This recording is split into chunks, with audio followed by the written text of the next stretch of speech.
morning po sa ating lahat. Good morning po. Yung, meron na. Ayan, sige, I invite you to stand po and form a small group. Pwede po 2 to 3 members. And ipanalangin po natin ang service na ito.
To see His children, and we are rejoicing as well for all that He has done over our lives. Amen.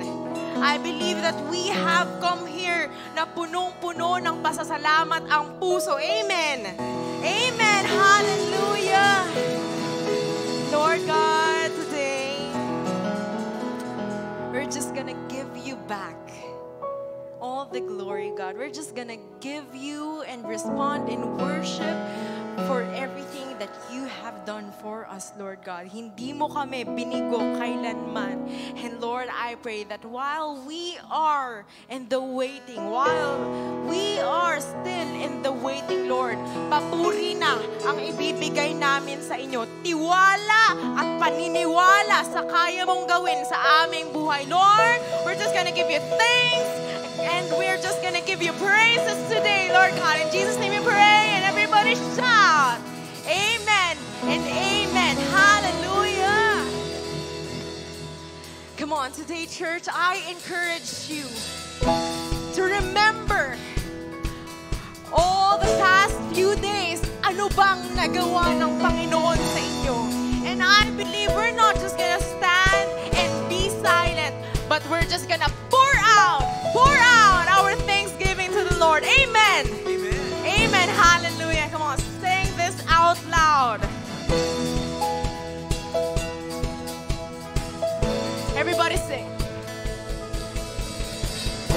You move the mountains, told the wind and waves be still. You cast out demons, beat the empty soul, be filled.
are good and your mercy endureth forever.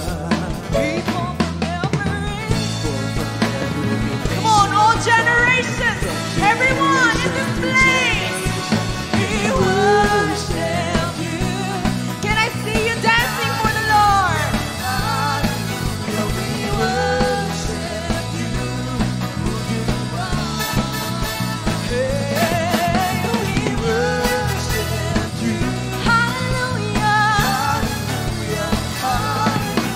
We worship you for who you are. Everybody declare, you are good.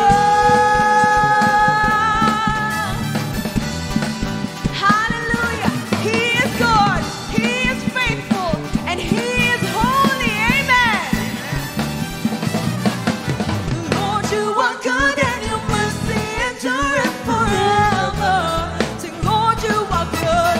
Lord, you are good and your mercy endureth forever. Every child of God, people from every nation, tongue, from generation to generation, we worship you. Hallelujah. Come on, rejoice today. We worship you for who you are. Rejoice, we worship you. Hallelujah, hallelujah, hallelujah. Worship you for who you are. You are good. Come on, this time we're gonna declare that He is good all the time. Amen. And all the time, God is good. Amen. You are good all the time, all the time. You are good. You are good all the time, all the time. You are good. You are good all the time. Come on, can I hear you? You are good. You are good all the time, all the time. Every voice in this sanctuary, you are good all the time, all the time. Hallelujah, come on. You are good all the time, all the time. You are good. You are good all the time, all the time. You are good. You are good all the time, all the time. You are good. People from every nation and tongue, from generation Come on, to generation. every voice, People from every generation. From generation to generation, people from every nation and tongue, from generation to generation, We worship you. Hallelujah, hallelujah. We worship you for who you are. Come on, worship Him. We worship you. Hallelujah, hallelujah, hallelujah. We worship you for who you are. Can I see those hands? We worship you. Hallelujah, hallelujah, hallelujah. We worship you for who you are. Hey, we worship you.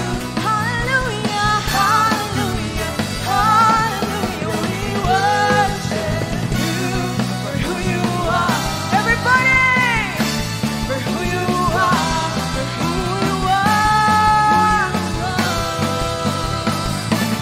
You are good.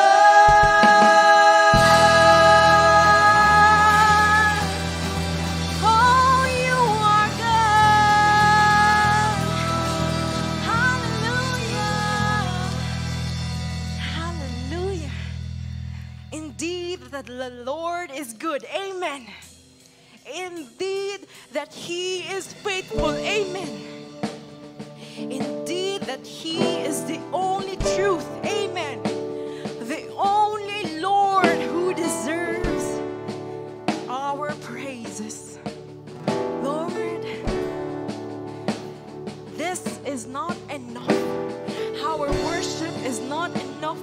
Lord, we will worship you sa abot ng makakaya namin, Panginoon. We will worship you, God, forever and ever. This is your promise for us, that you are in the midst of us, oh God. You are the mighty warrior who is able to save us. That, Lord, we may be somewhere else right now, but Lord, it is your helping hand that can save us.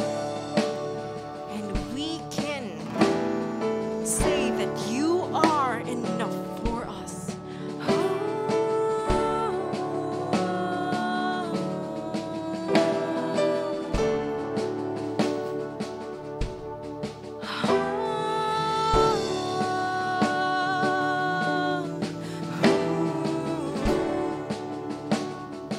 I'm not in my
Amen.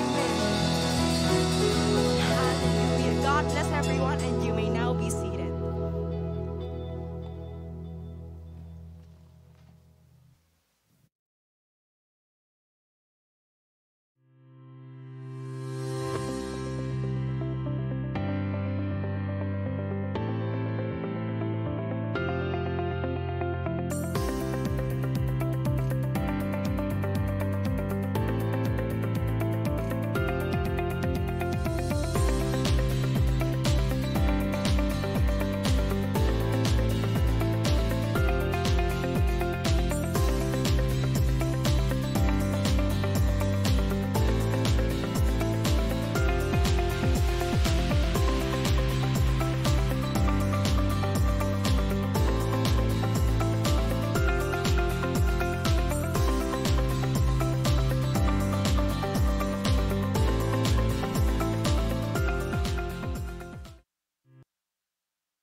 Good morning! Ayan, praise the Lord. Hallelujah. Alive na alive. Ayan. So, kumusta na po ang bawat isa, mga kapatid? Ayan. Are you blessed? Amen. Praise the Lord. So, meron po bang ngayon lang nakadalo sa gawain ng Panginoon? Meron po ba? First timer po, pwede pong inanyahan pong tumayo. Ayan, pag-pray po natin siya, mga kapatid. Ayan, sila pala, dalawa ba sila? Ayan, praise the Lord, hallelujah. Puri ng Diyos. Hallelujah. Ayan, praise God. Welcome po kayo sa first service ng COG Imos. Pray po natin sila, mga kapatid, tayo po tayo. Yung mga atin pong bisita sa araw na ito, hindi lang sila ngayon, kundi magpapatuloy sila. Amen. Tayo magpanalangin. Hallelujah. Purihin ka, O Diyos. Sabi nga, salamat sa buhay ng bawat isa. Lord, mga kapatid namin na narito na tunay Panginoon, idinakon niyo sila, O Diyos, O Lord God, sa aming mga bisita, Panginoon, na first timer, O God, at alam namin, hindi lang ito ang unang best, kundi tuloy-tuloy na, Panginoon, na makasama namin sila sa pagpupuri at pananambahan sa inyo, O Diyos. Pagpalain niyo po sila, Panginoon, at tunay patuloy lang maranasan ang iyong pag-ibig, ang iyong pagkalinga, Panginoon God, at patuloy niyong proteksyon at pagsama sa kanila, Panginoon. Pagpalain niyo sila, maging ang kanilang buong sambahayan, O Diyos, sa aming Ama. Salamat po ng marami, patuloy po silang gabayan, patnubayan at ingatan, O God. In Jesus' name we pray. Amen and amen. Praise the Lord. Hallelujah. Makaupo na po tayo. Welcome po kayo muli sa COG Imos, sa first service po natin ito. Okay. So, nakita nyo po, no? Nagbiblink yung ano dito. Nagbiblink yung monitor. So, nakita nyo po sa finish kanina, ano po ang mangyayari sa October 22? 12th anniversary. Wow, praise the Lord. Napakabuti ng Panginoon. Umabot na tayo ng 12 taon sa biyaya at patnubay ng ating Diyos na buhay. Hallelujah. Ayan. Okay. So, last week, kung naalala nyo ang mensahe ng Panginoong Diyos sa magitan ng ating senior pastor na si Pastor Odi, ayan, thank you, okay na yan. So, anong title nun? It's all about powerful living. At doon natutunan natin na when we believe the Lord Jesus Christ as Lord and Savior ng ating buhay, ay binigyan tayo ng authority, ng right to become children of God. Di ba? Mayroon na tayong karapatan na maging anak ng Diyos nung siya ay ating tinanggap as Lord and Savior. And the Holy Spirit ay nanahan sa atin. Okay? By that time na tinanggap natin si Lord Jesus, nanahan sa atin ang banal na Espiritu. At binigyan tayo ng kapangyarihan over the spirits of darkness. Binigyan tayong kapangyarihan over the spirits of darkness in the name of our Lord Jesus Christ. So, we are victorious. Amen? Dahil ang ating Panginoong Yesus ay nagtagumpay na. Ayan. Yan po ang assurance. Hindi na tayo dapat matakot, ay ayoko dyan madilim. Ay ako dyan may mumu. Wala na pong gano'n, no? Dahil tayo po ay meron ng kapangyarihan sa pangalan ng Panginoong Yesus. Ayan. Amen. Praise the Lord. Ngayon naman, mga kapatid, part of powerful living, no? Kabahagi ng makapangyarihang pamumuhay, our lives must be a living testimony. Ang ating mga buhay dapat ay buhay na patotoo. No? Buhay na patotoo. Hindi lang dito tuwing linggo, praise the Lord, hallelujah. Mas lalo sa labas. No? From Monday to Saturday. Ganun dapat, buhay na patotoo ang ating mga buhay. Amen ba yun? Amen. Praise the Lord. Okay. But as we go along sa buhay ng pagiging Kristiyano, mga kapatid, hindi naman natin, hindi yan lingid sa kaalaman ng lahat ng mga Kristiyano. Tayo ay nakakaranas ng mga pagsubok, trials, bagyo ng buhay. At minsan, umadalas ay nakokompromiso ang ating pananampalataya sa ating Panginoong Hesus. No? In the Old Testament, mga kapatid, there was a godly man, okay, na namuhay ng tapat sa ating Panginoong Diyos. Without compromising his faith in God, but he honored God sa kanyang buhay. Kilala niyo na ba siya? May idea na ba kayo? Siya ay si Daniel. Nauna na yung na-flash. Ayan. Okay. Siya ay si Daniel. Okay. Pero bago tayo tumungo sa mensahe ng Panginoong Diyos, tingnan muna natin itong isang picture na to. Ayan. Ang sarap. Sinong di pa nag-almusal dyan? Sinong gumising ng maaga? Sarap, di ba? May hamon. May lechon. Sinong gusto ng lechon? Sige. Okay, pwede na. Pagkain ng hari ng Babylon. Yan. Pagkain ng hari ng Babylon. Super sarap. Wow, talaga naman. Sa ating panimula, mga kapatid, let me give you a background. In the years between 605 BC and 582 BC, nasakop ng Babylon ang Judah. Sinakop nila ito at dinala ang karamihang mga kabataan, mga members ng royal family, the noble people, no? Mga anak ng mga hari, dinala nila lahat sa Babylonia. Isinama din nila yung mga kayamanan, the treasures, doon sa palace ni Solomon at yung mga treasures doon sa temple. Nasakop din ng Babylonia ang napakaraming o lahat ng lalawigan na pinaghaharian o pinamumunuan ng Assyria. So napakarami niyang nasakop, napakakapangyarihan ng Babylonia by the time. At pinagsama-sama nila lahat ng mga empire na ito sa isang lugar na sumasakop sa malaking bahagi ng Middle East. So by that time, napakamakapangyarihan ng Babylon. To govern such a diversified kingdom, diversified kasi iba't ibang lahi na yung nasakop nila eh. No? Paano kayo mapamamahalaan ito? Sa napakalawak na lugar pati, napakalawak ng lugar, ay nangangailangan ng isang mahusay na administrative government. No? Nangangailangan ng mahusay na administrative government. Ang mga alipin, yung mga nakuha nila sa iba't ibang bansa na kanilang nasakop, mga alipin na nakapag-aral at nagtataglay ng mga kinakailangang skills nila na maging manpower ng kanilang government, ay kanilang nilikom o kanilang pinagsama-sama. Because of their wisdom, knowledge, and handsome appearance, merong 4 na Hebrew young men. 4 na Hebrew young men nakasama doon sa mga kinuha nila mga kabataang lalaki. Yun ay si Daniel, si Hananiah, si Mishael, and Azariah. Sila ay naselect o napili para isama sa program ng hari. Okay? Program ng hari. But while they were in the training, nagkaroon ng problema itong 4 na Hebrew. Anong problema nila? Kailangan nilang kumain yan. Yan, yung mga pagkain na yan. Pagkain ng hari.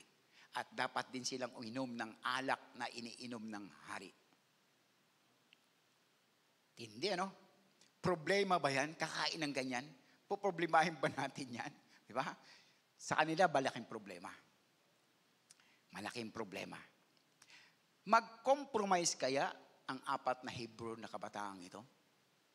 Siguro, pag dito sa atin, nako, sige, sarap kaya niyan. Iti-trading ka na, papakainin ka pa ng masarap. Kaya ang mensahe ng Panginoong Diyos sa araw na ito ay pinamagatang, do not compromise. Do not compromise. Okay. At ang ating teksto ay ating mababasa sa Daniel chapter 1. Buong chapter po ito, ano? Daniel chapter 1 verses 1 to 21. Okay. You have 21 verses sa chapter 1 ng Daniel. We will read the passage as we go along with the message kasi mahaba masyado siya. And babasahin na natin ang Daniel chapter 1 verse 1 to 7 para makuha natin yung buong context ng mensahe. Amen? Okay, sabay-sabay natin basahin ito. Daniel 1, 1 to 7, ang sabi diyan, sabay-sabay natin basahin. In the 3rd year of the reign of Jehoiakim, king of Judah, Nebuchadnezzar, king of Babylon, came to Jerusalem and besieged it. And the Lord gave Jehoiakim, king of Judah, into his hand, with some of the articles of the house of God, which he carried into the land of Shinar to the house of his God. And he brought the articles into the treasure house of his God. Then the king instructed Ashpenaz, the master of his eunuchs, to bring some of the children of Israel and some of the king's descendants and some of the nobles. Kabilang dito yung 4. Okay? The young men in whom there was no blemish, walang kapintasan, but good-looking. Wow, matipuno, pogi-pogi. Gifted in all wisdom, possessing knowledge, and quick to understand, who had ability to serve in the king's palace, and whom they might teach the language and literature of the Chaldeans. Verse 5, and the king appointed for them a daily provision of the king's delicacies and of the wine which he drank. And 3 years of training for them, so that at the end of the time they might serve before the king. Now, from among those of the sons of Judah were Daniel, Hananiah, Mishael, and Azariah. And verse 7, to them the chief of the eunuchs gave names. He gave Daniel the name Belteshazzar, to Hananiah, Shadrach, to Mishael, Meshach, and to Azariah, Abednego. Tayo'y manalangin. Father God in heaven, thank you, Lord God, for this wonderful opportunity na muli kami, Panginoon, ay makakarinig ng inyong mga salita. Lord, sa aming pakikinig, O God, nawa, saliksikin niyo po ang aming mga puso. Kung meron kang nakikitang karumihan, kasalanan, O Lord God, na nagiging hadlang ito upang di namin maintindihan ang iyong salita, alisin niyo po ang lahat ng ito, O Diyos. Cleanse our hearts and thoughts, Panginoon o Diyos, upang kami maging karapat-dapat na tatanggap ng inyong mga salita. At nawa hindi lamang ito natanggap, ito'y tutubo, Panginoon o God, sa aming mga puso, yayabong at mamumunga, Panginoon. Puspusin niyo po kami, banal na Espiritu, O God. Lord God, give us wisdom and understanding, Panginoon. And Lord, as your servant, O God, Lord, give me boldness, O Lord God, to proclaim your word, O God. Tago niyo po ako sa inyong likuran at kayo lamang ang maitaas, Panginoong Jesus. Salamat po ng marami. In Jesus' name we pray. Amen and amen. Praise the Lord. Hallelujah. Hallelujah. So nakita natin 4 na young Hebrew. Ito ang ating proposition. It is easy to compromise to follow the world, but we must be courageous to obey and honor God whatever it takes. Whatever it takes. Madali ang magkompromiso para sumunod, makiayon sa takbo ng mundo. But we, as children of God, must be courageous enough to obey and honor God, whatever it takes. Tanong, sa paanong paraan nakokompromiso ang ating pananampalataya. Sa paanong paraan. Today, meron tayong tatlong katotohanan na ating mapapakinggan mula sa ating passage to prevent us compromising our faith. Una na dyan, be faithful to God. Maging tapat tayo sa ating Panginoon. First point, anong gagawin natin? Make the decision to faithfully serve and honor God.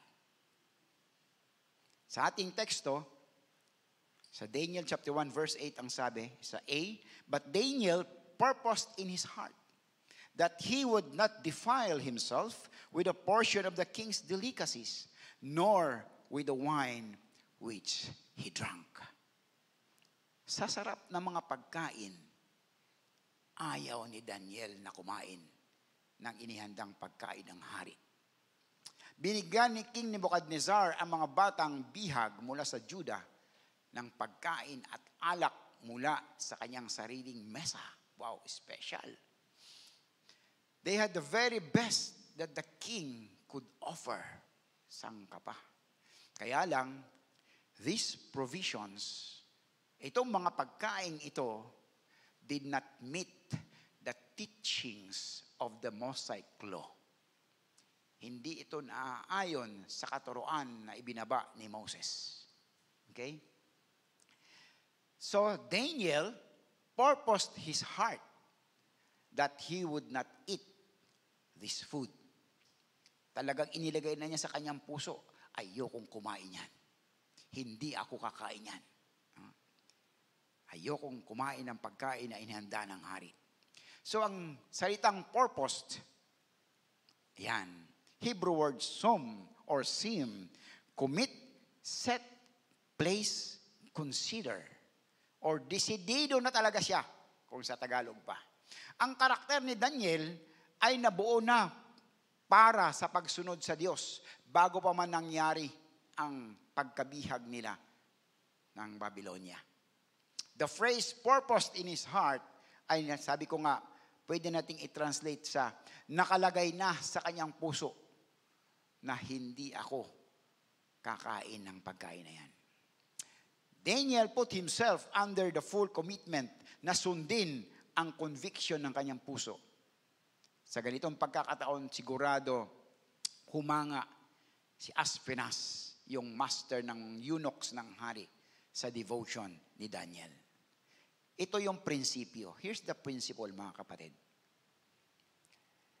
The blazing purpose of living for God's glory will empower us to encounter the spiritual test of life. Yung nag-aalab natin, no, na layunin na mamuhay para sa Diyos, para sa kapurihan ng Panginoon, yun yung magpapalakas sa atin upang i-encounter natin ang mga pagsubok, spiritual test ng ating buhay. Okay? Mga kapatid, ang kalooban ng Diyos ay ang nag-aalab na layunin ng buhay ni Daniel. Now, whether Daniel would eat the king's food ay ang pinakamatinding pagsubok ng kanyang katapatan sa Panginoong Diyos at sa salita ng Panginoon. Tindi, ano?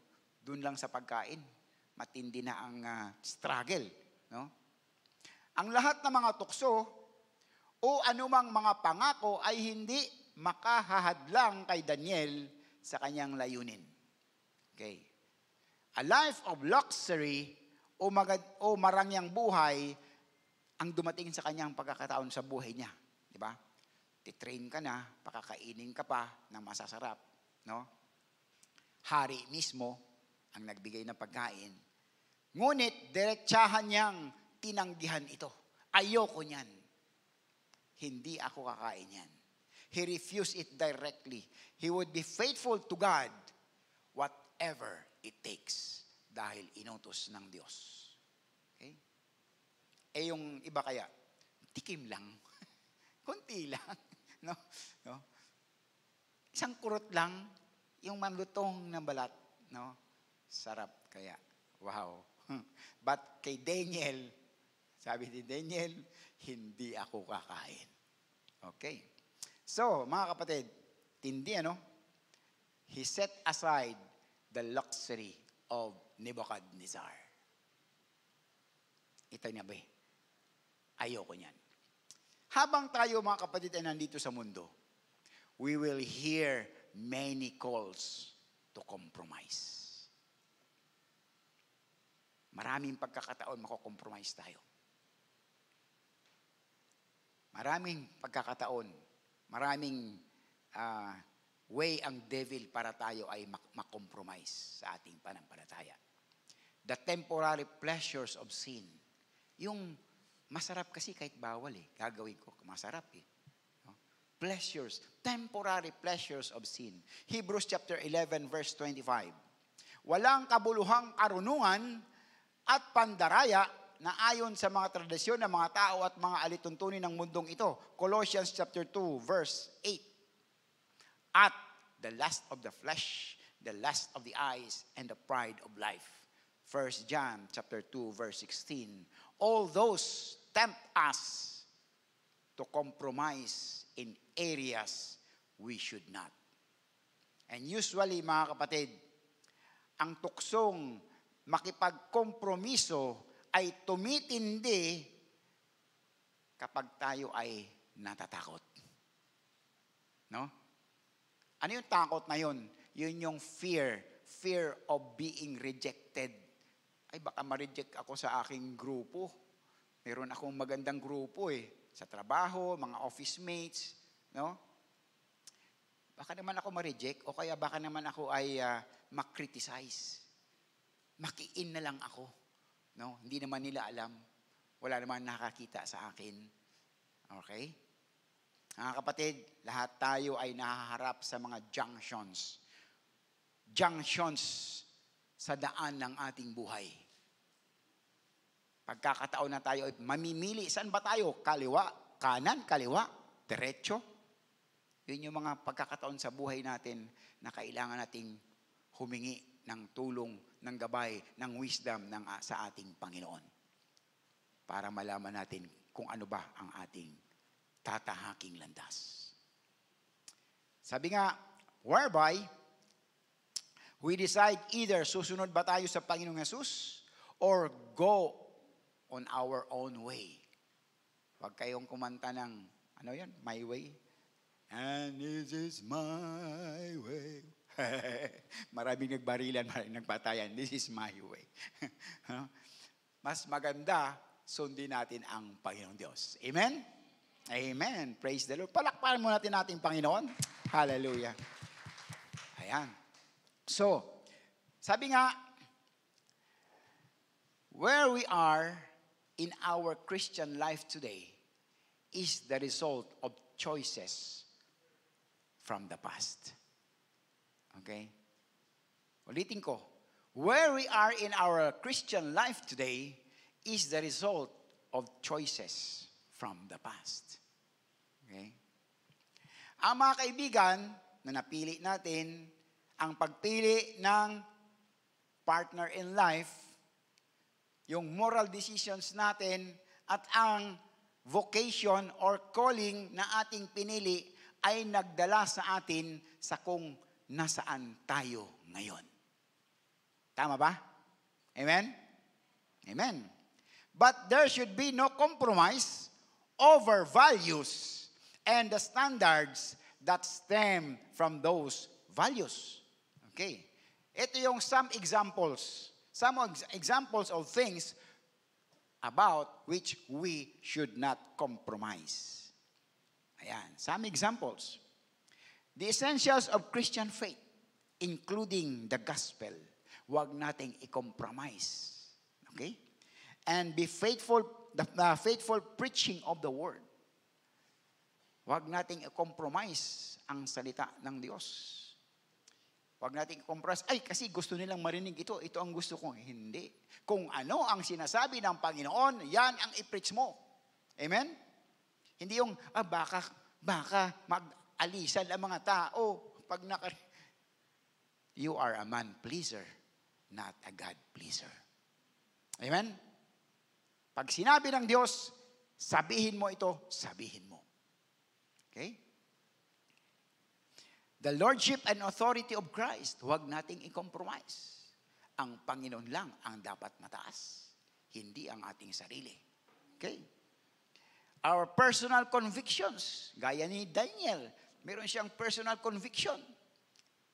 Hindi ako talaga kakain yan, kahit magkamatayan. No? Moral issues as defined in scriptures, ito yung sexual immorality. Do not compromise your faith. Okay. Iilan lang yan, marami pa. An ongoing spiritual saying is that we cannot advance in maturity without a clear conscience. If we live contrary to the will of God, kapag tayo ay namumuhay na salungat sa kalooban ng Diyos, God cannot bless us and work in our hearts. Take note. Rather, we will steadily deteriorate or humihina ang ating spiritual life kung hindi natin haharapin ang ating kasalanan at pagsisihan ito. Mga kapatid, dapat tayo ay maging courageous to make decision to faithfully serve and honor God. Amen? Decide on the spot. Hindi yung, teka lang, sandali lang ha, isip muna ako. Mag-decide ka kagad. Sabi nga, Daniel 1:8, sorry. Ba't nawala?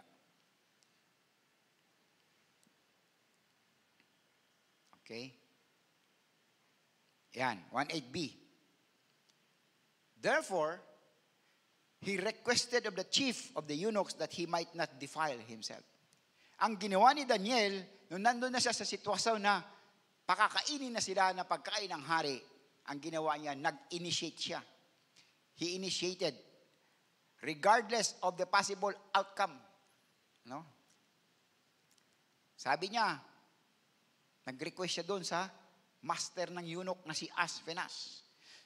Maaari doon sa kanyang pag-request ay na hindi siya kakain, maaaring siya ay mapugutan ng ulo.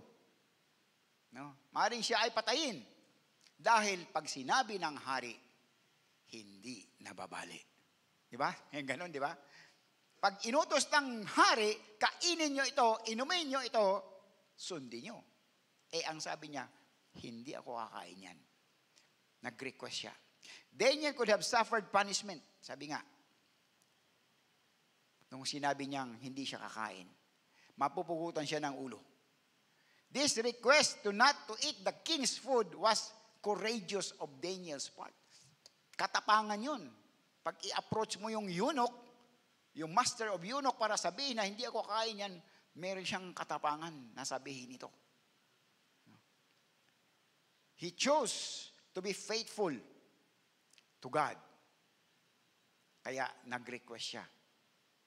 Hindi ito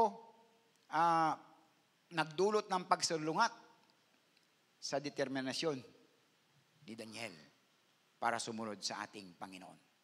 Okay. He chose to be faithful to God by doing what was right in God's eyes.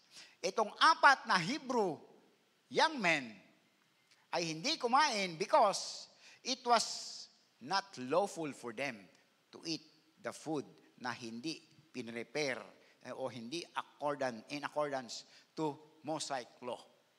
Pangalawa, it might be sacrificed to idols. Hindi nila alam. Baka mamaya ito pala inihandog sa mga Diyos-Diyosan. No? Daniel's request was not made from a spirit of anger. Hindi siya galit nung siya ay nag-request, but from biblical conviction. Ang mga pagkain ito ay malamang na inihain sa mga Diyos-Diyosan. And he did not want to defile himself with his food. Anong ibig sabihin ng defile? Hebrew word, gal. Pollute or stain. Ayaw niyang madumihan ang kanyang sarili sa pamamagitan ng pagkain ng hari. Ayaw niyang masira ang kanyang fellowship sa Panginoong Diyos. Tindi, ano? Yun ang devotion sa Panginoon. Yeah? Committed si Daniel sa ating Panginoong Diyos. Ito ang prinsipyo. We as believers of the Lord Jesus Christ must act on the higher domain of a pre-planned tendency to make difficult choices. Pagdating sa ganitong pagkakataon, dapat mas lawakan natin, no? Lawakan natin ang ating kaisipan. Naka-pre-planned na ito. Inclined na ang puso mo. Susunod ako sa Panginoon, ano man ang mangyari. Susunod ako. Ang pagtanggi na kumain ng pagkain ng hari ay maaring ipakahulugan bilang isang hindi ka nais-nais na pagre-rebelde. Parang rebelde itong taong to, ayaw kumain ayaw sumunod sa hari. However, Daniel used wisdom in his approach to the steward na nangangalaga sa kanila. Gumamit siya ng wisdom by asking for, sabi nga, 10 days test. Bigyan nyo kami ng 10 araw, subukan nyo kami. Ang pagkain ng hari ay nakakatukso. Kita nyo naman kanina, ang sasarap. Because it was the best Babylon could offer. Talagang piling-pili yung mga pagkain na yun. Wow, ang sarap siguro nun. Madaling makipagkompromiso, mga kapatid. It is easy to compromise. Dahil sa ganong sitwasyon, nasa Babylonia sila, ang layo nila sa Judah, ang layo nila sa Temple of God. Pwede naman, ang layo, di ba? Pwedeng kumain. Madaling matukso, madaling kang makompromiso. Apat lang sila doon. Ang kasama nila lahat ay kumakain. 4 lang ang hindi kakain. Pwede na siguro, no? Pero hindi ganon ang pagkatao ni Daniel. He functioned on a pre-planned inclination to follow God, no matter what will be the consequence. Susunod ako sa Panginoon kahit malayo ako sa Judah, kahit malayo ako sa templo. Ngayon, tayo ang templo ng Diyos. Kasama natin ang Panginoon. Amen? Amen. So, pagdating sa ganyang sitwasyon, Panginoon pa rin ang dapat masunod. Now, ano ang outcome ng kanyang request? Ano ang outcome nito? So, ang naging outcome sa Daniel chapter 1 verse 9, now God had brought Daniel into the favor and goodwill of the chief of the eunuchs.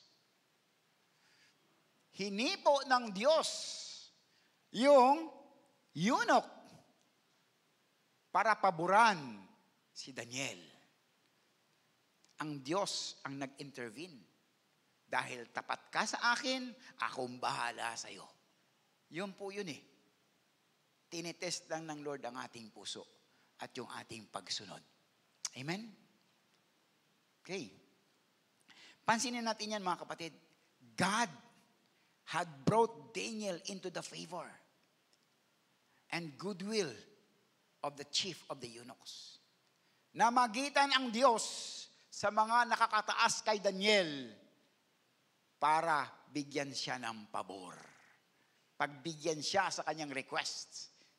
At ginawa ng Diyos din ito kay Joseph, kung nabasa niyo na ang kwento ni Joseph. Sa Genesis chapter 39 verse 21, pinaboran din ng Diyos si Joseph.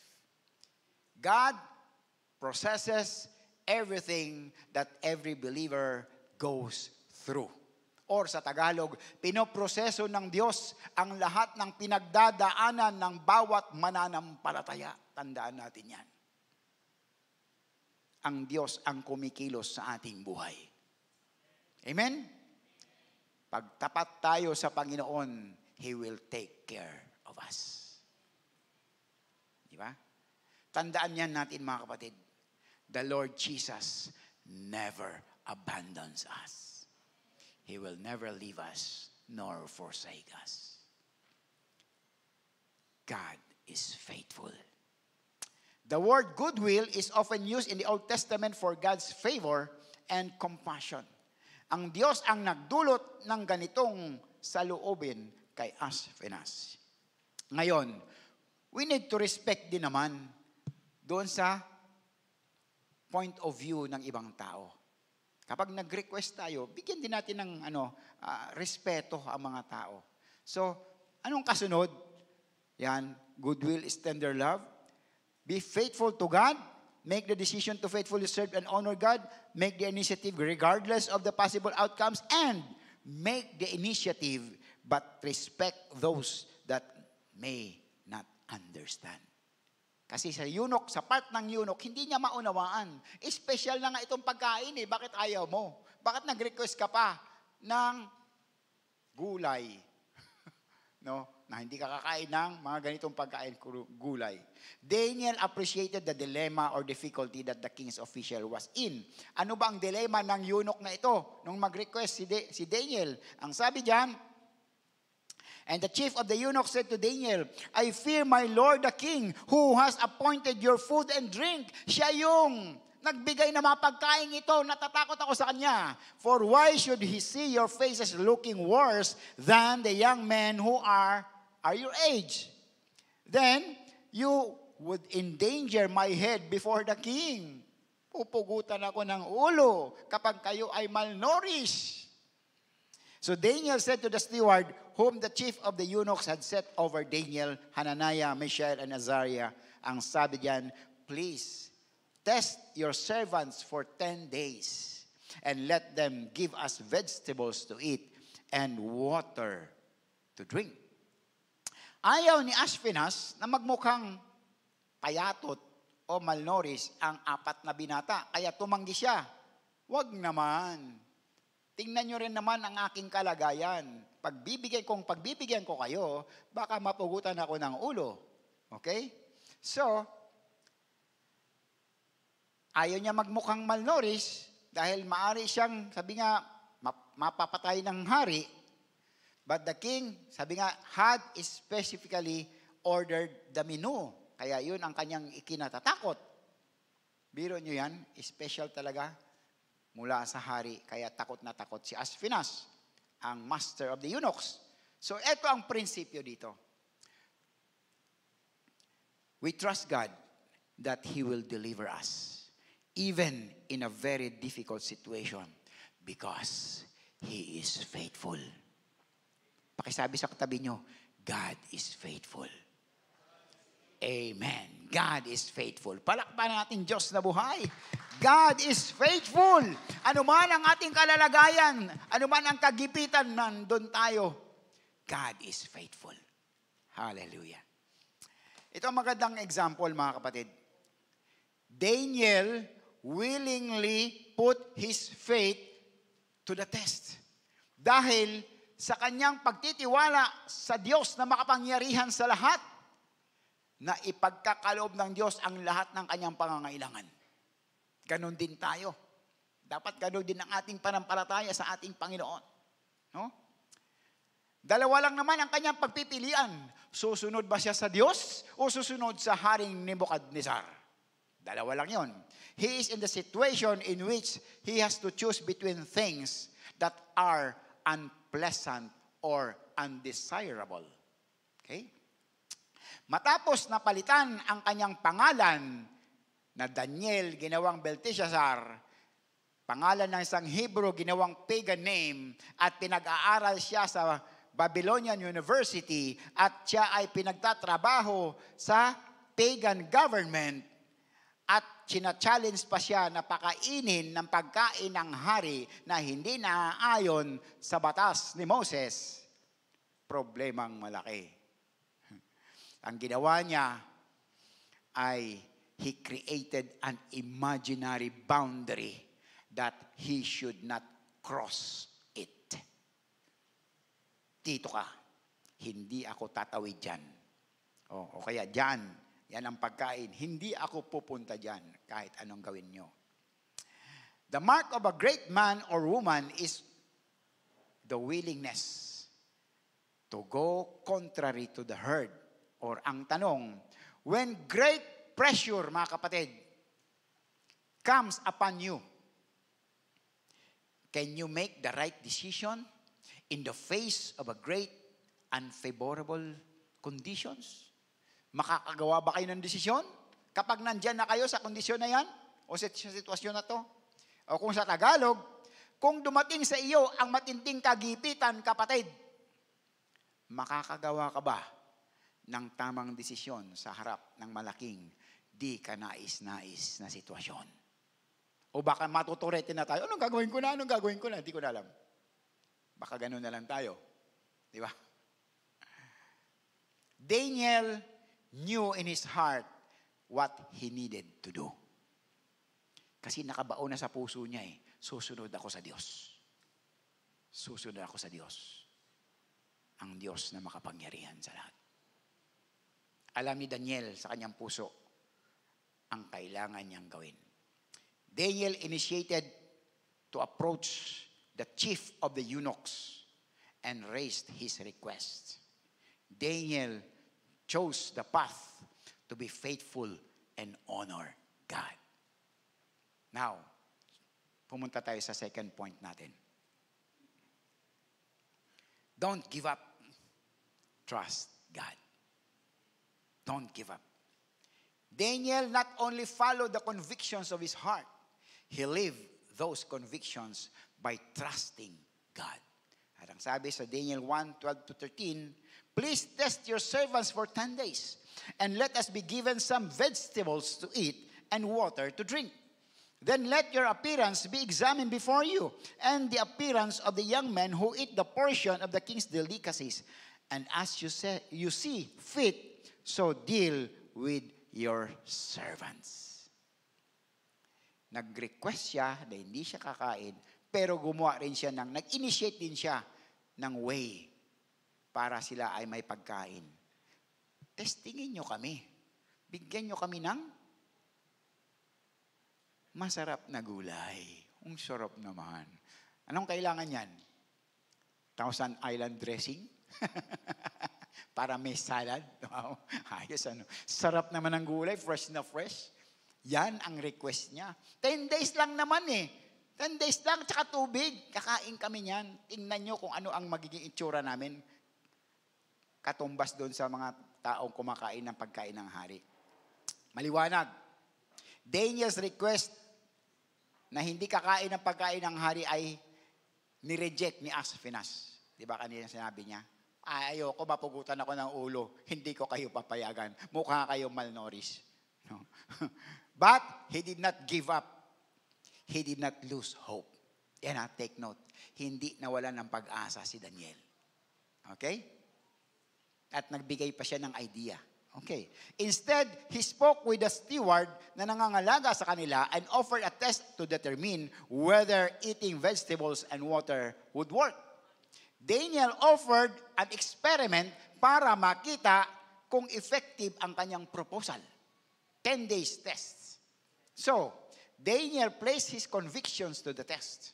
Dahil alam niya, sasamahan siya ng Diyos Malakas ang loob niya. Sasamahan siya ng Diyos. It was one of those Elijah and Mount Carmel moments. Ang sabi doon ni Elijah, if God is for us, who can be against us? Amen? Kung kasama natin ang Diyos, sino makakalaban sa atin? Wala. Amen? The moment of judgment was at hand. Ano kayang mangyayari? No? This was more than a contest between a Jewish teenager and the king of an empire. Matindi, binatilyo, laban sa hari. This was a war between God and Satan. Okay, nakuha nyo? War between God and Satan. Daniel 1:14-15. So he listened to them in this matter and tested them for 10 days. At the end of 10 days, their appearance seemed better. Wow. And they were fatter than all the youths who had been eating the king's choice food. Nakita ang resulta. Mas malulusog itong kumain ng gulay. Hindi, ano? Mas malulusog. So, nung pagpayag nito ng steward na ito na si Melwar, hindi nakalagay dyan, ano? Pero doon sa ibang salin, andyan ang pangalan ng steward na kinausap ni Daniel. Pumayag siya, hinipo na siya ng Diyos. Kaya siya pumayag. Okay? At binless ng Lord ang mga gulay. Amen? Kaya tayo ba, pagka kumakain tayo, di ba? Hingi muna tayo ng blessing ng Lord. Lord, thank you for this blessing. And pagpalain niyo po, linisin niyo po ang mga ito maging kalakasan ng ating physical na katawan. Di ba? So at the end of the 10-day trial, the 4 young men were in better health than before. Ang prinsipyo dito mga kapatid, personal spiritual revival greatly affects a person. Take note. It makes him or her stronger and courageous to face the hardship and difficulty of life. Bakit napunta tayo dito sa spiritual revival? Sino ba ito si Daniel? Sino si Daniel? According to the Bible scholars, Daniel was born at about 625 BC. This was the year that the Neo-Babylonian Empire began.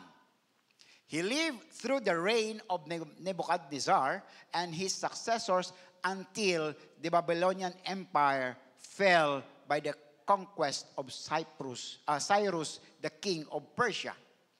Many of the great events of history occurred during Daniel's time, including the fall of Nineveh in 612 BC that made the Babylon the new power of Western Asia. Okay? Daniel was of the royal house of Judah. Part siya sa royal family. He was an aristocrat, or kung dito sa atin, siya ay maharlika, mayaman, may sinasabi sa lipunan. The good King Josiah had ruled 15 years when Daniel was born. King Josiah led his nation into a great revival. Kaya may revival dyan. King Josiah led his nation into great revival by the reading of God's word. 2 Kings chapter 23 verse 2. This revival impacted Daniel greatly. Daniel saw the outpouring of God's grace during Josiah's reign. Kaya nagkaroon siya ng revival sa kanyang puso. Ang epekto ng revival na ito ay nagbigay kay Daniel ng spiritual strength that carried him through the tragedy of his exile to Babylon.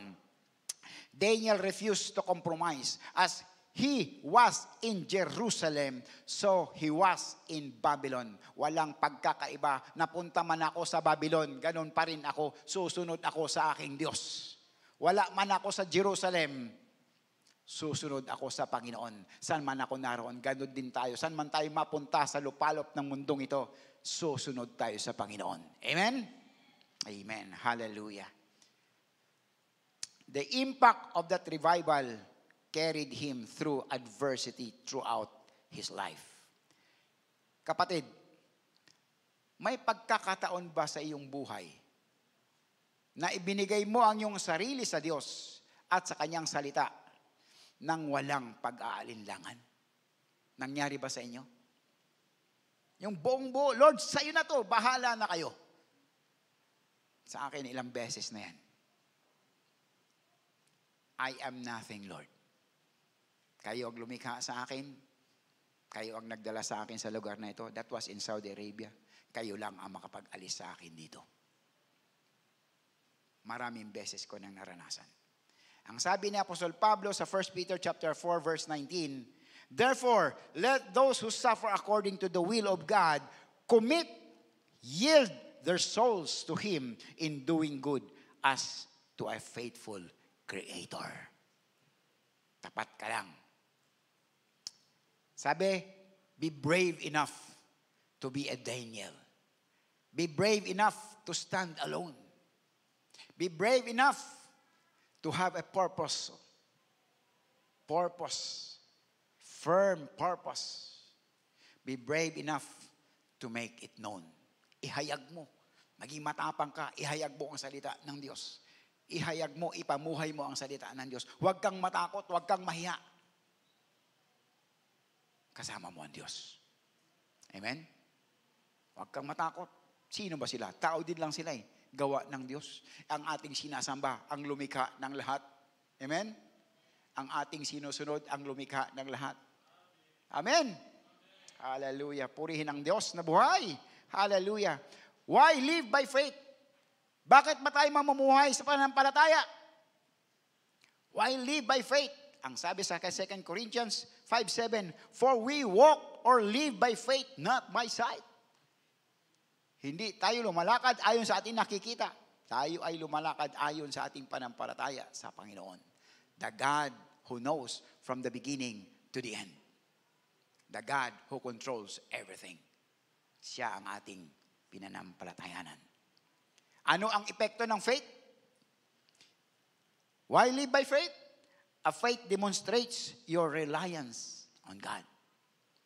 Ipinapakita mo na ikaw ay nakadepende lang sa Diyos sa lahat ng iyong gagawin. Proverbs 3:5 and 6, memory verse natin yan. Trust in the Lord with all your heart and do not lean on your own understanding. In all your ways, acknowledge Him and He shall direct your path. In all your ways. Hindi yung, Lord, ako na muna to, konti lang naman to kaya ko na to Hindi. Ang sabi dyan, in all your ways, acknowledge Him. At itutuwid ka sa iyong landas. Okay? Ano pang epekto ng faith? Why we live by faith? Faith invites the grace and presence of God into your life. Invites the grace. Ano sabi? Ephesians chapter 2 verse 8 and 9. For by grace you have been saved through faith, and that of yourselves. It is the gift of God, not as a result of work, so that no one may boast. By grace. So meron tayong grace dahil sa ating faith. Ano pa? Faith pleases God. Yan ang napakaganda. Hebrews chapter 11 verse 6, ang sabi diyan, and without faith it is impossible to please Him. For he who comes to God must believe that He is, and that He is a rewarder of those who seek Him. Imposibleng makapagbigay kaluguran sa Diyos kung wala kang pananampalataya sa Kanya. Amen? Amen. Praise the Lord. Hallelujah. Ano pa ang epekto ng ating pananampalataya? Faith produces blessings. Ang sabi sa Galatians 3:22, but the scripture has confined all under sin, that the promise by faith in Jesus Christ might be given to those who believe. Blessing. Blessing. Hallelujah. Si Daniel ay namuhay sa pamamagitan ng pananampalataya. He lived by faith, honoring God with obedience. He honored God sa kanyang pagsunod. Dapat ganun din tayo, mga kapatid. Sumunod tayo sa Panginoon. Whatever it takes. Whatever it takes. Daniel's faith was recognized by the king's official. Na-recognize yung kanyang faith ng eunuch. Thus the steward took away their portion of delicacies and the wine that they were to drink and gave them vegetables. Kinuha yung pagkain masasarap. Huwag na kayong kumain ito. Gulay na lang at tubig ang inyo. No? Tindi ano? Yun ang impact. Ngayon, tutungo na tayo sa ating pangatlong puntos. Pangatlong punto. The outcome of being faithful. Itong napakagandang parte. Ano ba ang resulta ng pananampalataya ni Daniel? Sabi, teka muna. Through Daniel's demonstration of faith, he followed the convictions of his heart. He became a living testimony of God's power and authority. Yun ang kanyang naranasan. Naging buhay na patotoo ang buhay ni Daniel at nahayag ang kapangyarihan ng Diyos. Even when it pertains to food and drink, gaya nga sabi ni Apostol Pablo, so whether you eat or drink, whatever you do, do it all to the glory of God. Amen? Huwag kang, ay ano man ulam to, ito na naman, nagsasawa na ako. No? Share ko lang ng konti, Noong kami noong 1983 or 1984, bagong salta kami dito sa Luzon. 83. Walang trabaho ang tatay ko maigi. Nag-ano siya ng konduktor. Kung may nakakaalam ng bus na yung Metro Manila bus, yung biyaheng Novaliches to Baclaran. No? Walang ganong kita. Nanay ko nalabada. At araw-araw, pagkain namin, ulam ay ginisang bagoong na alamang. Naku, araw-araw yun. Lalagyan ko ng maraming kamatis para hindi masyadong maalat. Karaunan, yung dila ko nakabiyak-biyak sa asin. Hindi ko buti na lang, may puno kong nyog doon sa bahay namin inupahan. Kinuha ko yung nyog, may bunga Ayun, ang inulam ko. Walang reklamo. But God bless us. Naranasan ko yan. Pero hindi ako nagreklamo. Bagoong ng bagoong. Sige lang. Hanggang sa bumiyak na yung dila, hindi na talaga kaya. Praise the Lord. God will affect other parts of our life as well. Di ba? Kapag tayo ay sumusunod sa Panginoon, hindi naman siya maramot. Hindi naman siya bulag. Nakikita niya ang ating kalalagayan. He is faithful. He is gracious. Everything ibibigay niya sa atin. Amen? Praise the Lord. Hallelujah. Sa ating pagpapatuloy, ang sabi, as for these 4 young men, God gave them knowledge and skill in all literature and wisdom. And Daniel had understanding in all visions and dreams. Bakit si Daniel lang? For those 4, siya lang ang merong understanding in all visions and dreams dahil siya ang nag-initiate. Amen? Siya ang nag-initiate na mag-request sa eunuch. Kaya siya ang mas maraming natanggap na reward. Diba? Now at the end of the days, when the king had said that they should be brought in, the chief of the eunuchs brought them in before Nebuchadnezzar. Ito na, the hour has come. Haharap na tayo sa hari. At ang sabi pa, then the king interviewed them, and among them all, none was found like Daniel, Hananiah, Mishael, and Azariah. Therefore they served before the king, and in all matters of wisdom and understanding about which the king examined them, he found them 10 times better. Wow, tindi naman. Than all the magicians and astrologers who were in all his realm.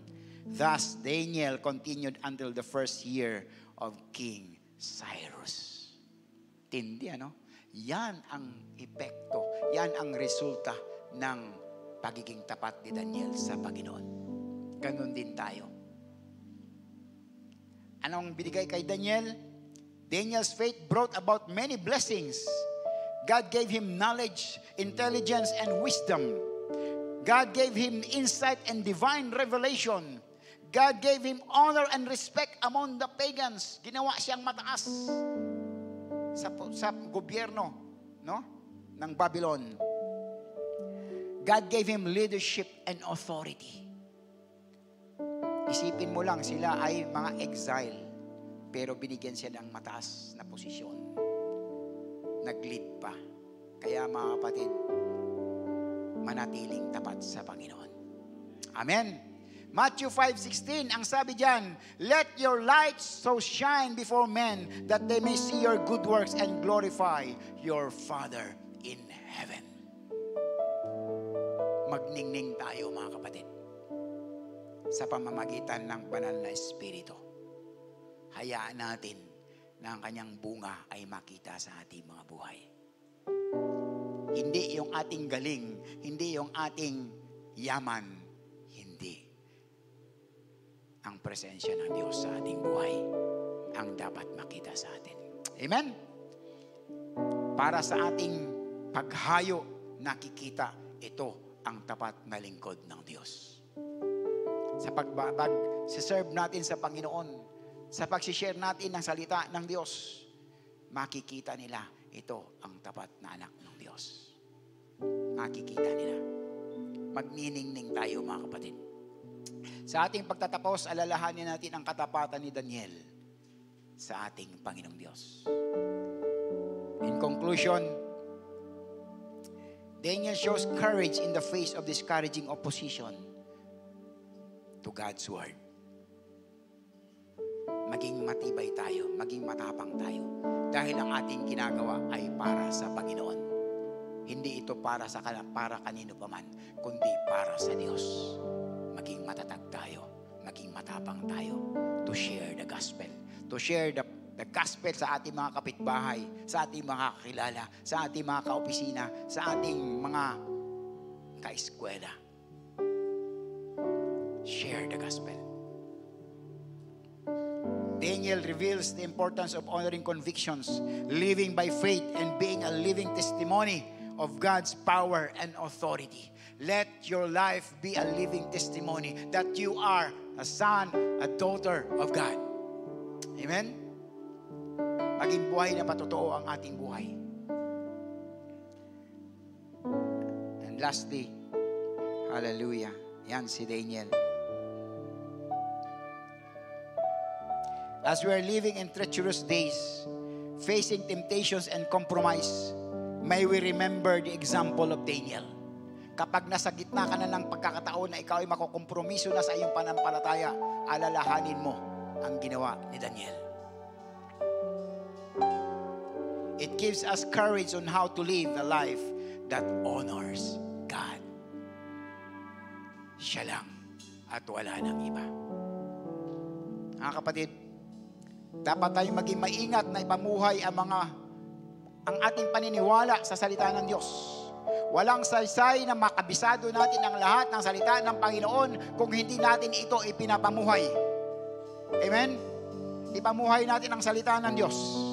Makita ito sa ating buhay, sa araw-araw. Hindi tayo dapat magko-compromise. Hindi rin dapat tayo nagiging hypocrite.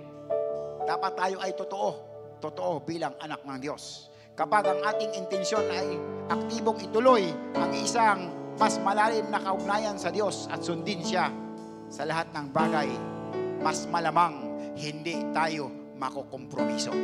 Kapag susunod ka sa Panginoon, buong puso kang tatalima sa Kanya, hindi ka makukompromiso kahit kailan, kapatid. Tandaan mo yan. Kaya, do not compromise. Amen? Bago tayo magtapos, may isi-share ako sa inyo. First job ko, na-share ko na dati ito, pero for the sake dun sa iba na hindi pa nakakalam. First job ko dito sa Pilipinas, that was 1992. I was field electrical engineer at yung boss ko ay hindi Kristiyano. Alam niya, may kaklase ako na nandun sa Petron sa Bataan Refinery. Ako ang ginamit niya para pumunta doon dahil may project kami. Pagkatapos namin magbisita doon sa project, dinala niya ako doon sa kanilang lugar sa Limay, Bataan. At ang sabi niya sa akin, akong bahala sa iyo. Name it. Basta magawa natin ang project dito sa Petron. Pagpunta namin doon sa bahay, naka-ready na lahat. Long table. Wow, dami pagkain. Tapos may mga alak, beer, ganyan. Nakaupo yung mga kasamahan niya doon. Pero alam niyo, ito ang totoong nakita ko. Ang tingin ko parang mga demonyo yung mga nakaupo doon. Tapos, ito yung mesa, long table. Nandito yung boss ko, katabi niya ako. Yan na. First job ko, take note ha. First job. Pinagbukas ako ng beer. Siya mismo nagbukas. Inom. Naku, ito na. Lord, Christian ako, Lord eh. Tagal. Namumula na yung boss ko. Inom, kunin mo. Lingon-lingon ako. May nakita ako isang container ng juice. Pineapple juice. Kuha ako ng baso. Boss, kahit magdamag tayo. Na-offend yung boss ko. Hindi ako kinibo. Pero hindi, sabi ko, Christian ako eh. Kung tinanggap ko yun, anong patotoo ang may masasabi ko sa mga tao? Amen? I want to be a living testimony that I am a child of God. Alam niyo ang resulta? 7 months lang akong nagtrabaho doon sa boss ko. Saudi Arabia na ako. Walang ginastos. Hindi na nagtanong sa sweldo. Diretso. Walang ginastos. Walang kahirap-hirap. Di ba? Praise the Lord. Praise the Lord. Ganon, pag sumunod ka sa Panginoon. Paninindigan mo, Kristiyano ka. Kung ano ang tama, tayuan mo. Kung ano ang sinasabi ng Panginoon, ipaglaban mo. Amen? Kung gusto mong pagpalain ng Diyos, sumunod ka sa Panginoon. Buong puso, walang paliko-liko, walang pawindang-windang na pananampalataya. Buong puso kang sumunod sa Diyos. 100% kanyang pagpapalain. Amen? At alam nyo, na-reach ko ang pinakamataas na posisyon sa tulong at gabay ng Panginoong Diyos. Pinakamataas na posisyon sa aking discipline. Country manager. Dahil sa Panginoon, hindi ako, si Lord yun. Si Lord. Kaya, I challenge you mga kapatid. Stand in your faith. Ipaglaban mo ang iyong panampalataya sa Panginoon. Tayo tumayo, tayo umawit sa ating Diyos na buhay.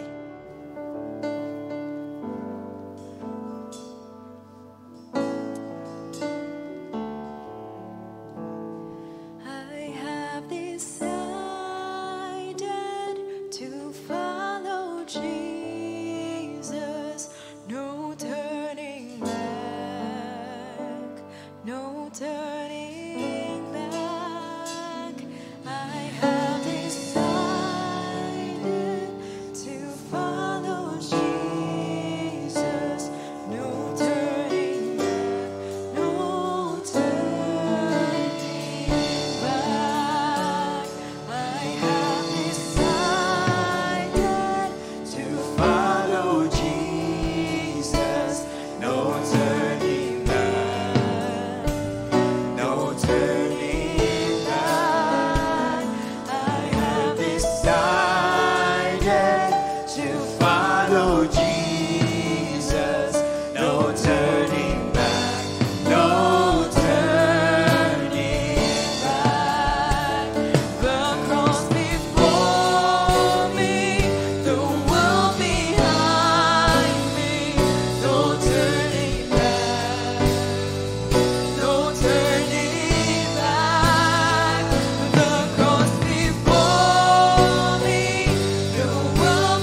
O God. Lord, let my life a living testimony, O God, to glorify your holy name, O God. Lord, we are nothing without you, Lord Jesus. Lord, tulungan niyo kami, Panginoon, na patuloy na maging matibay at magiging matatag sa aming panampalataya, Panginoon. Anumang bagyo, anumang pagsubok, anumang sitwasyon ng buhay, na kami ay natutuksong makompromiso ang aming panampalataya, Lord, patatagin niyo kami. Panghawakan niyo kami, O Diyos. Lord, kayo ang makita sa aming buhay, O Diyos, O God, aming Ama. Kayo lamang ang mahayag, O Diyos. Sa galang amin, Panginoon, hindi namin kaya, O Diyos. Likas kaming mahina, but with you, O God, na sa amin namumuhay. Lord, kayo lamang ang may taas, O God. Panginoon, salamat. Salamat, O Diyos, sa inyong mensahe sa amin sa araw na ito. Tunay, Panginoon, O God, Lord, kayo lamang, O Diyos, ang patuloy naming itataas sa aming buhay. Ang patuloy naming susundin, O God. Anumang sitwasyon kami, Panginoon, naroroon, O God. Lord, hindi kami tatalikod. Magpapatuloy kami, O Diyos. Susunod sa iyo, Panginoon. Susunod kami, O Diyos. At magiging buhay na patotoo ang aming mga buhay, O God. Na kami inyong mga anak. Kami inyong mga lingkod, O Diyos. Tapat na sumasamba sa inyo, Panginoon. Tapat na naglilingkod sa inyo, O Diyos. O God. Salamat, Panginoon. Salamat sa buhay na bigay niyo sa amin. Salamat sa inyong patnubay. Salamat sa inyong pagpapala. Hindi nyo kami pinapabayaan, Panginoon. Hindi nyo kami iniwanan, Panginoon, O God. Oh, hallelujah! Hallelujah, O Diyos, O God. Salamat. Salamat sa inyong kabutihan, O Diyos. Lord, patuloy kang tapat sa inyong mga pangako, O God. Lahat ng inyong mga sinabi, O God, ay matutupad, Panginoon. Kaya naman, O Diyos, taos-puso kami nagpapasalamat. Taos-pusong nagpapasalamat sa iyong kabutihan, sa inyong katapatan, Panginoon. Aming Ama, alam niyo ang kalalagayan ng bawat isa na narito. Even yung mga nasa online, Panginoon. Mayroong mga karamdaman, O Diyos, physical o spiritual, abutin niyo sila, Panginoon. Hindi maikli ang iyong kamay upang di sila maabot, O Diyos. By your word alone, O God, in the name of Jesus, all sicknesses, all diseases, pinagaling nyo na, Panginoong Jesus. Amen and amen. By the stripes of Jesus. Hallelujah! Hallelujah! Lord, salamat sa kagalingan. Salamat sa paghipo nyo sa aming mga katawan, Panginoon. Salamat sa mga pagpapala. Salamat, O Diyos, sa kagalakan ng puso't isipan. Lord, nangangailangang pinansyal, Lord, you always provide us, Panginoon. Never kang nagkulang sa amin, O Diyos. Never sa buhay namin, Panginoon, O God. Patuloy kang tapat, O Diyos. Pagpalain niyo po ang bawat isa. Na patuloy, Panginoon, na makapaglingkod kami sa inyo. Na patuloy kami, Panginoon, O God, na makasunod sa inyong mga alituntunin.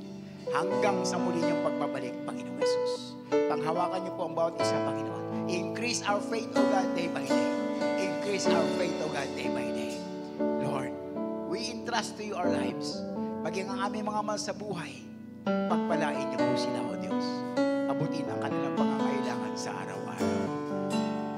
Nang sa gayon, Panginoon, patuloy kang mapapurihan, patuloy kang may taas, patuloy kang manakila sa buhay namin, O Diyos. Salamat po ng marami, Panginoon. Salamat din po, Diyos, sa napakagandang araw, Panginoon. Bagong umaga sa aming buhay. Bagong kalakasan at pag-asa na nagmumula lamang sa inyo. Patuloy kaming susunod sa inyo, O Diyos. Ganon din, mga kapatid, ating ipanalangin ang ating mga ikapo at ang ating mga handog. Tunay ang Diyos natin na buhay ay hindi nagkukulang sa atin. Patuloy niya tayong pinagpapala. Lord, salamat po, Panginoon, sa mga trabaho, negosyo, sa mga pinagkakakitaan namin, Panginoon. Tunay, O Diyos, tapat ka, Panginoon God. Thank you, Lord God. Patuloy niyo pong pagpalain ang lahat ng aming mga pinagkakakitaan. At narito po, Lord God, ang mga salaping ito, O Diyos, bilang mga aming mga handog At yung mga ikapo namin, Panginoon, ibinabalik namin sa inyo, Diyos, para sa gawain ninyo, Panginoong Yesus. Pagpalain niyo po ang mga salaping ito na magamit lamang, Panginoon, ayon sa nais mo, Diyos, O God. Pagpalain niyo po ang bawat isa, mga nagkaloob, Panginoon, ay lalo pang pagpapalain, O God, siksik, liglig at umaapaw as what you promised, Panginoon, O Diyos. Lord, salamat po ng marami, O Diyos, aming Ama. At Lord God, we believe that you are God who is able to do exceedingly abundantly beyond what we think or imagine according to your power that is at work within us. Lord, sa aming pansamantalang paghiwa-hiwalay, ingatan niyo po ang bawat isa sa amin, O Diyos. Kung paano niyo kami idinako dito ng ligtas at payapa, ganon din, makawi kami sa aming mga tahanan ng ligtas at payapa, dala-dala ang pagpapala na kaloob niyo sa amin, O Diyos.